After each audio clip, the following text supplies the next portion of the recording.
Pagpalang araw naman po sa inyo lahat. Nagbabalik naman po. Isishare ko naman po ako sa panibago orasyon. Masamang tao, pati hayop ay aamo gamit ang orasyon ito. Napakabisa po ito na i-share ko po sa inyo. Number 1 po na sulit po ito na nagamit na po. Nagamit ko na po. Siguradong ang masamang tao, pati hayop ay aamo gamit ng orasyon ito. Bago ang lahat po ay sana po nasa mabuti po kayong kalagayan palagi, malayo sa sakit, malakas. At kahit wala po tayong financial na malaki, basta may makakain po tayo sa araw-araw, palagi tayong manalangin sa Diyos Ama na humingi ng gabay na masalamat, makikisalamat tayo sa Kanya na kahit papaano nakakaraos tayo. At huwag mo tayong makalimot sa Diyos palagi na magdasal gabi at araw. Basta isa puso natin yung pagdasal sa ating Diyos na makapangyarihan sa lahat. Sana gabayan tayo, tulungan po. Maraming salamat po. Bago ang lahat po ay magdasal po ng isang ama namin, ang Panginoong Maria, sumasampalataya. Kasi kaya binabagit po dito na magdasal ng ama namin na Panginoong Maria, sumasampalataya, para kahit wala po kayong poder, ito na po yung pinakapoder, yung magdasal ng ama namin na Panginoong Maria, sumasampalataya. Yun ang pinakapoder niyo po para mapagana po yung mga orasyon na aking binabahagi. Sorry po. Dapat paggamit mo ang orasyon ito ay dapat huwag ka matakot. Dapat buo ang loob.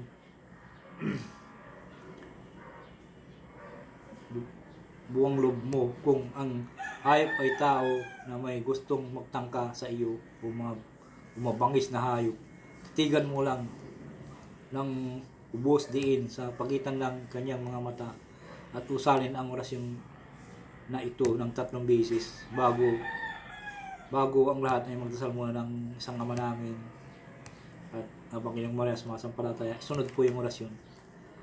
Narito po yung orasyon. Atran, iniligrum, perdisium, il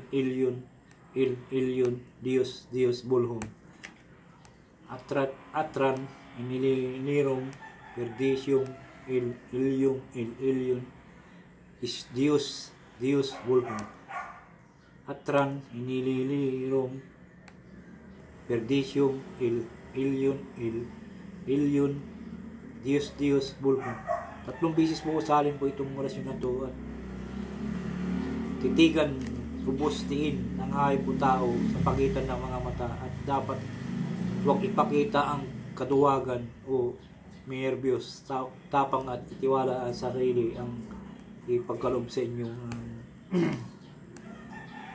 at huwag magpakita ng kaduwagan upang matakot ang tao, hayop sa inyo. Dapat po ay pag ginamit nyo po itong orasyon, huwag ka matakot. Dapat buong loob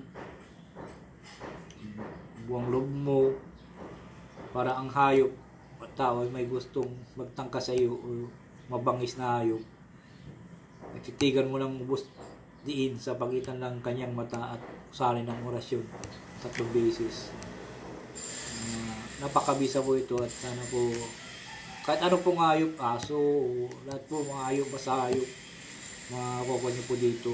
Basta buong loob, titigan sa pagitan ng kanyang mata at ng ubos diin at usalin po ang orasyon.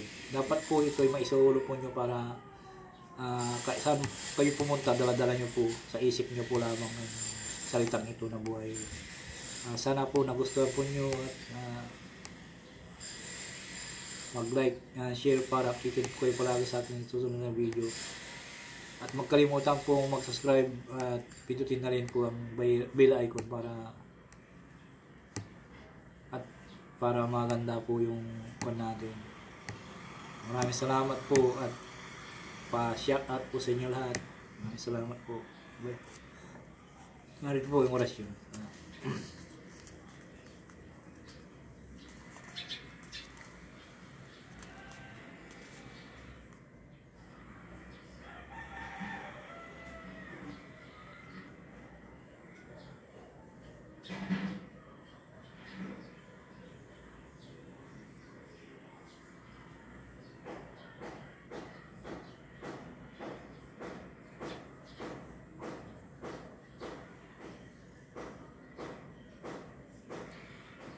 Sana po huwag nyo i-skip tong video ko na patapusin nyo.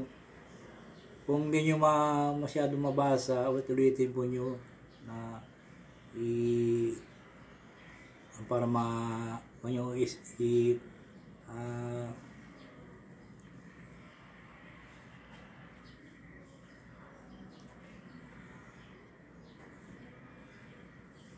para maintindihan nyo po na yung binabahagi ko.